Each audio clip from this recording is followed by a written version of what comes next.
So, sound check 1 2 3. Sound check 1 2 3 yan, mga kabiyaheros-biyaheras natin oh. Ayan oh. Nandito tayong pinaka ano pala nito, Tapa. Barangay Tapa, yung pinaka dulo ng kalsadang ito. So dati ay ito ay mga pangarap lang sa buhay na magkaroon ng ospital ang Kantilan. Yan na siya. Oh. Tingnan natin. Yan. So yan mga kabiyaheros, oh. Pangarap lang muna yan dati. Pero ngayon talagang may building na. Yan mga kabiyaheros natin. May aso pa. Oh. Kasalukuyan pa nga lang kinukonstruct siya mga kabiyaheros. Oh. Napalibutan ng mga nipa. Oh. Yan oh.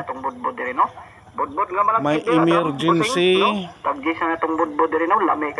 Kantilan Community Hospital. Okay.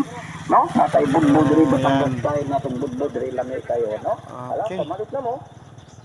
So, shout out sa mga nagtrabaho niyan. Oh, shout out. Okay, napalibutan talaga dito ng kuan. Napalibutan pa ito ng Nipa Huts. Yan oh. Oh, sinong nakapamilyar diyan? Oh, mag-comment down below ng ano. Oh, ito yung matagal na tinambakan. So nandyan yung ating TBS King.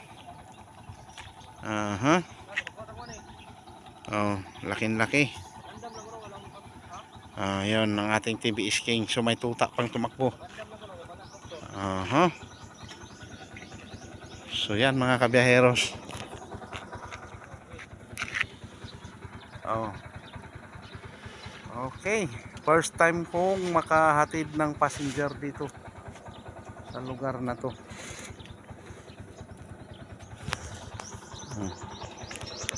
So dalawang building ang may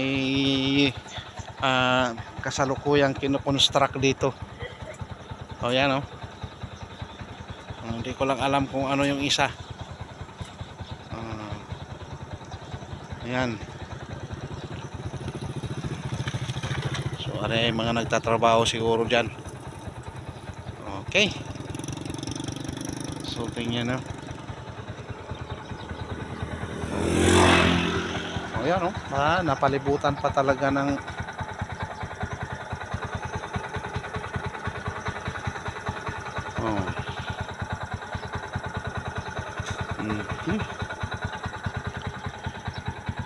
So ang laki din siguro talaga ng ginastos dito. Kasi nagtambak talaga oh, kapal ng tinambak. May mga isda. Mga kabiyaheros-biyaheras. Siyempre may tubig. Malamang talagang may isda yan. Kaya kung sa libro nga may isda, lalo pa ito. So ito ay tubig dagat ito mga kabiyaheros, no? Okay, good morning sa lahat ng mga makapanood ng ating videos. Maraming thank you sa inyo. Sa lahat ng mag-like, mag-share, mag-subscribe ng ating Facebook page. Ganoon na rin sa ating YouTube channel. Ay hamakin ninyo yon. Nakarating ako dito sa lugar na ito. Okay. So yan. So nag-utay-utay nang lumating ang mga nagsitrabaho.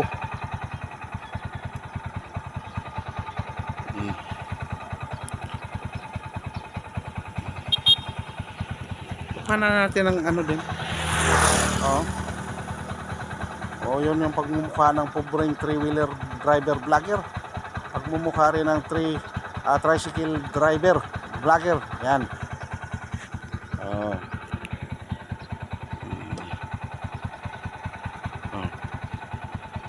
So yan. mayroon na pala talagang nangyari na ano. So yan naman yung ating new TVS King